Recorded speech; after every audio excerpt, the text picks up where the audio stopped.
જય માતાજી દોસ્તો, સ્વાગત છે તમારું કીકુ રેસીપીમાં। તો આજે આપણે એકદમ ક્રિસ્પી, જોતા જ ખાવાનું મન થઈ જાય એવી 1 મહિના સુધી સ્ટોર કરીને રાખી શકાય તેવી રાઈસ પાપડી બનાવીશું। તો ચોખાના લોટની રાઈસ પાપડી બનાવવા માટે આપણે ચોખાનો લોટ લીધેલો છે, 4 કપ જેટલો ચોખાનો લોટ લીધો છે અને તેમાં આપણે આ પલાળેલી મગની દાળ લીધેલી છે, અડધા કપ જેટલી પલાળેલી મગની દાળ લીધી છે અને આ સાબુદાણા લીધા છે, અડધા કપ જેટલા પલાળેલા સાબુદાણા લેવાના છે। અને હવે આપણે ગરમ કરેલું તેલ લેવાનું છે, 3 થી 4 ચમચી જેટલું તેલ લેવાનું છે ગરમ કરેલું, અને બરાબર બધું મિક્સ કરી લેવાનું છે।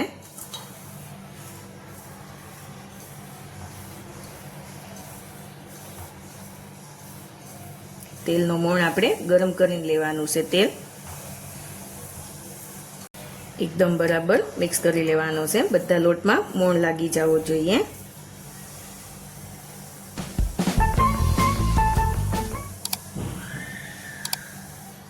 તો જોઈ શકો છો મુઠ્ઠી પડતો મોણ દીધો છે આપણે।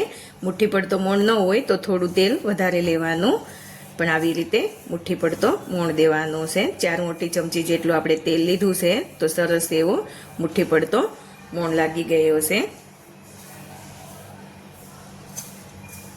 તો હવે આપણે વાટેલા લીલા મરચાં લીધેલા છે, વાટેલું લસણ લેવાનું છે,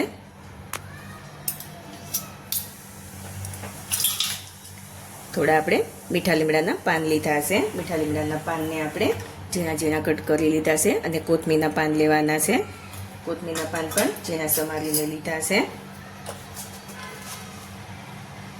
અડધી ચમચી જેટલું જીરું લઈશું, આખું જીરું લેવાનું છે અને 1 ચમચી જેટલા તલ લઈશું, સ્વાદ પ્રમાણે મીઠું લઈશું અને બરાબર મિક્સ કરી લઈશું।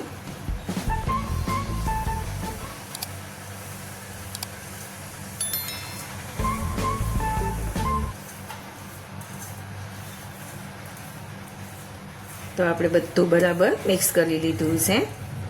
તો હવે આપણે ગરમ પાણીથી લોટ બાંધવાનો છે, 1 કપ જેટલું ગરમ પાણી લઈશું અને પછી જરૂર પડશે તો આપણે પાણી લઈશું। આવી રીતે બધું બરાબર મિક્સ કરી લઈશું।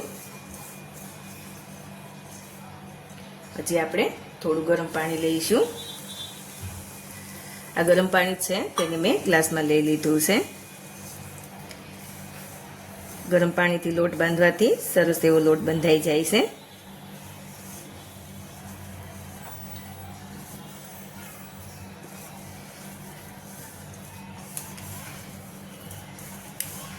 એક થી 1.5 કપ જેટલા પાણીની જરૂર પડશે, વધારે પાણીની જરૂર નહીં પડે।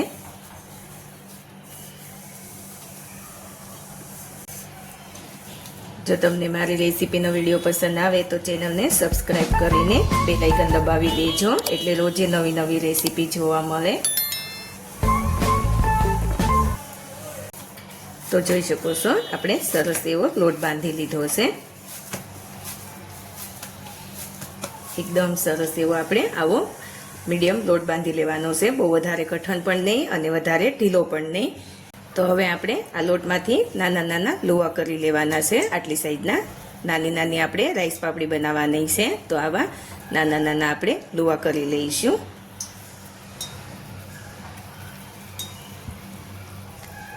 આવી રીતે લોવા કરી લેવાના છે।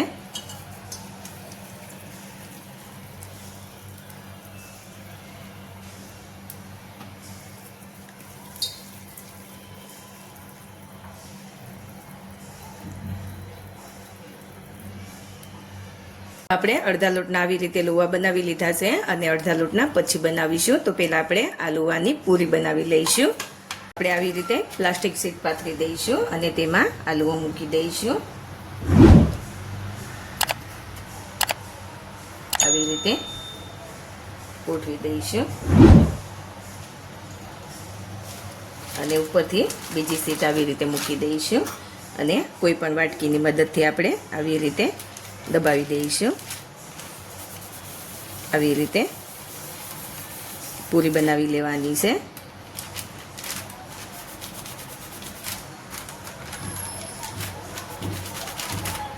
આવી રીતે દબાવી દઈશું એટલે સરસ એવો પૂરીનો શેપ આવી જશે.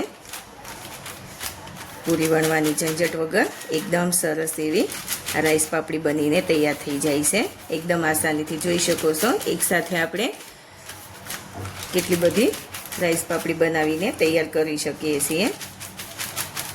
આવી રીતે થોડો વજન દઈ અને ફેરવી દેવાનું.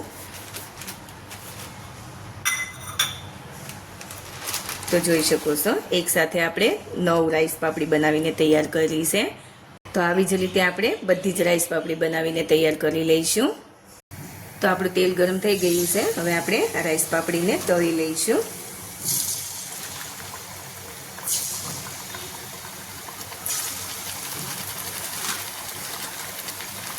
જેટલી કઢાઈમાં આવે એટલે આપણે રાઈસ પાપડી મૂકી દઈશું.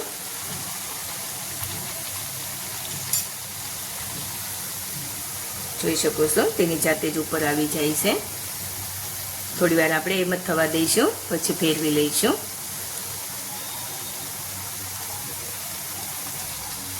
તો હવે આપણે રાઈસ પાપડીને ફેરવી લઈશું.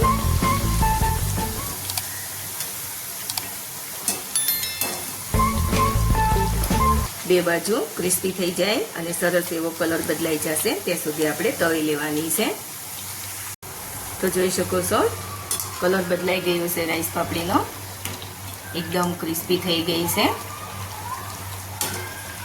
એકદમ સરસ એવી ક્રિસ્પી આપણી રાઈસ પાપડી થઈ ગઈ છે.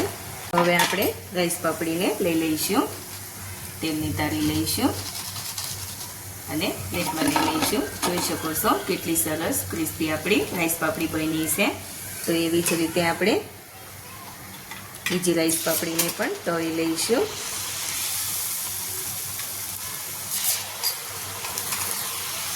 તો જોઈ શકો છો બીજી વારની આપણી રાઈસ પાપડી પણ સરસ એવી તળાઈ ગઈ છે. એકદમ સરસ ક્રિસ્પી થઈ ગઈ છે અને કલર પણ બદલાઈ ગયો છે. તો આપણે તેને પણ પ્લેટમાં લઈ લઈશું. તો જોઈ શકો છો આવી રીતે આપણે બધી જ રાઈસ પાપડીને તળી લઈશું.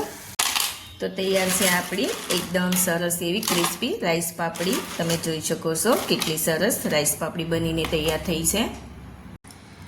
તો જોઈ શકો છો આપણી રાઈસ પાપડી કેટલી ક્રિસ્પી બનીને તૈયાર થઈ છે. આ રાઈસ પાપડીને 1 મહિના સુધી સ્ટોર કરીને રાખી શકાય છે. ચાની સાથે સરસ લાગે છે અને એમ જ આપણને ભૂખ લાગે ત્યારે ખાઈ શકાય છે.